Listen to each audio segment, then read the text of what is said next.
మాట్లాడేస్తాం. అంటురా, మనం ఎప్పుడు కూడా మన పనులు, మన అవసరతలు, మన అక్కర్లు మనం దేవుని దగ్గర పెట్టకూడదు. దేవుని దగ్గర ఏం పెట్టాలి అని అంటే, మనము ఆయన యొక్క ఉద్దేశం ఏమై ఉంటుందో అది మనము తెలుసుకొని దాని ప్రకారంగా ముందుకు సాగాలి. ఇప్పుడు మనకు ఏదైనా ఫ్యాక్టరీ ఉందనుకోండి, ఆ ఫ్యాక్టరీలో ఏం చేస్తాడంటే యజమానుడు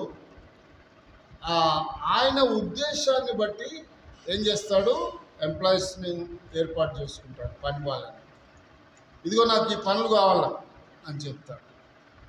అప్పుడు వాళ్ళు నెలంతా పనిచేస్తారు. నెలనాడు ఏం చేస్తాడు చెప్పండి, ఈయన వాళ్ళకు జీతం ఇస్తాడు. వాళ్ళు అడగరు, జీతం అడగరు, నాకు జీతం